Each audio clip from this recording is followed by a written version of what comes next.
Good afternoon, Steadies. Actually, paggabi na. Good evening na. Magsi 6 p.m. na. Kakatapos lang gawin nung Next Gen Ranger Raptor na naka-body lift. Ang taas nito. At ang may-ari nito is... Babae. Ganda. Maganda. Yan tayo, Daniel. Si Daniel, basta inquiry ng magaganda. Ano ang muna talaga si Daniel? Kakaiba si Madam. Babae siya tapos gusto niya malaki yung sasakyan. Yun na nga.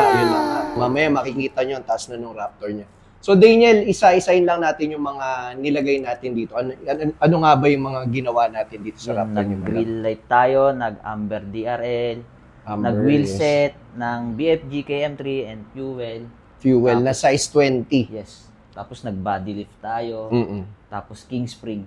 King spring. Meron pa yung TRX exhaust natin. TRX full exhaust. Bihira rin ako makita kasi na actually ito ata yung first na KM3 na size 37. Mostly kasi kapag size 37, 38 sa Venom yung mga nilalagay natin. Yes. Pero since sila Madam is gusto BFG talaga. BFG gusto nila. BFG KM3. Kaya ginawa namin ng content. Nagulat lang din kami. Galing pa sila ng Bataan. Isipin nyo yun guys, pumunta pa sila ng Makati para i-build yung Raptor nila dito sa Steadfast. Silipin na natin sa labas. Isa-isahin natin yung mga kinabit ha. Pati presyo. Okay. Tapos na yung Next Gen Ranger Raptor na build natin. 4-inch lift to, Daniel. Napakataas. Makikita nyo, halos abutan na si Daniel. 4-inch lift ang taas nito. Plus, nag-37 pa tayo na gulong. Isa-isahin mo yung mga kinabit natin. Unahin mo sa harap, sabihin mo yung presyo. So yun, nagkabit tayo dito ng amber DRL. Tapos nagkabit din tayo dito ng grill light. So yung price pala nito guys, nasa 9,000. Yung amber, tapos yung DRL, ano din, yung DRL natin 9,000. Tapos yung grill, Same din. Same din. Right, Same price so lang. para saan yung amber DRL natin sa upper grill light, syempre aesthetic yan, dagdag pogi factor yan sa Raptor natin. So may kita nyo, uso naman, ang dami nyo rin nakikita na naka-upper DRL at saka amber grill light. And stealth pala to. So kung nakapatay yung ilaw natin, hindi Kulay siya makita. Black lang siya. Doon naman tayo sa wheelset, Daniel. Yung kinabit nating tires, nagkabit tayo ng BFG KM3.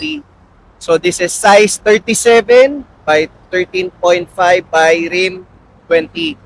So bihira to guys, BFG, mga nakabitan namin dito kasi mostly size 35 lang. Pero since nag-body lift tayo, medyo mabibitin yung 35 kasi nagdagdag tayo ng body lift na 2-inch lift. Then sa rims natin, Daniel, ano dapat natin? So yun, nagkabit tayo dito ng Fuel Rebel 20 by 9, 80 watt yung offset niya. Magkano pala yung inabot ng tires natin na BFG? BFG, yung price nito nasa Price range? price range mga 125,000. Oo, yun. So, Size more or less 37 na yun. Pero syempre, di-discount pa natin. Discount pa natin yan. Plus, yung fuel natin, magkano? Nasa 88 to guys, SRP. SR. Then dito naman tayo sa pangilalim niya. Wala lang tayong Profender ngayon na UCA, pero gusto talaga nila, Madam, na magkapit ng Profender UCA. Since out of stock, antay natin. Magkakaroon din tayo niyan mga after 2 weeks siguro. So nagkapit tayo ng King Spring with load na to na With Daniel. load. Kasi balak load. ni Madam mag-bumper. Yes, para ready na at maliss yung gastos nila. Nag-ready na tayo na with load kasi yun yung next nilang gagastusin sa Steadfast, yung bumper, yung front, at saka yung rear. Yung body lift, hindi lang namin mapakita pero nandun yun sa ilalim na. Then Daniel, yung Yun. ating... sorry. SRP. King Spring natin, 4. Apat niyan ay nasa 35,000 SRP. 35,000. Pero may discount pa yan. Pero syempre may discounted package natin. Then ito, Daniel. Yun, nagkabit tayo dito ng raid mud flaps. Kinukuha namin yung pagka yung offset nito nakalabas, yun yung hinahabol namin para sa mga talsik.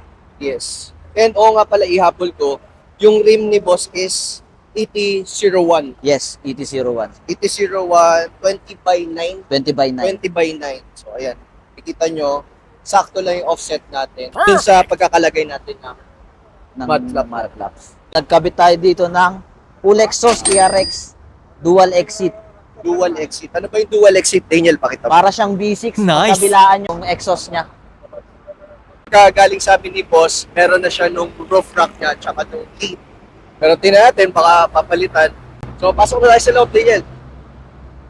Kasama na namin ngayon yung may-ari nung naka-body lift natin na Next Gen Ranger Raptor na si Boss John and si Ma'am Nicole.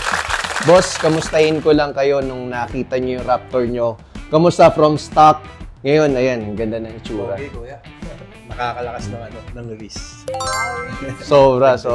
At saka, sobrang taas na, boss. Actually, nung nilabas namin to, yung mga sasakyan, himihinto rin. Medyo sinisilip-silip nila yung Raptor nyo. Kasi bihira rin dito yung makita nila na naka-body lift rin.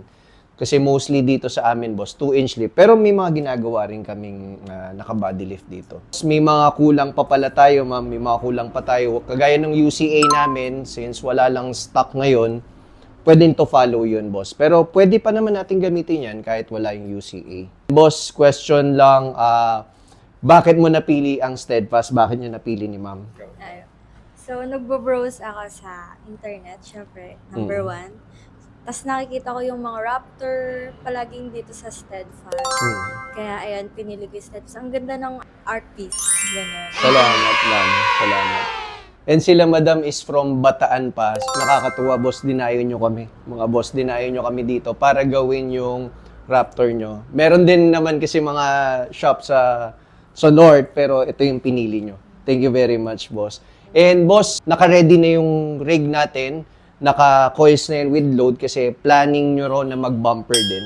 Apo. Nagsasuggest kami dito para hindi rin madoble yung gastos nyo na i-ready na natin yung coils na mag-fit dun sa weight ng bumper natin. Thank you very much, Boss John.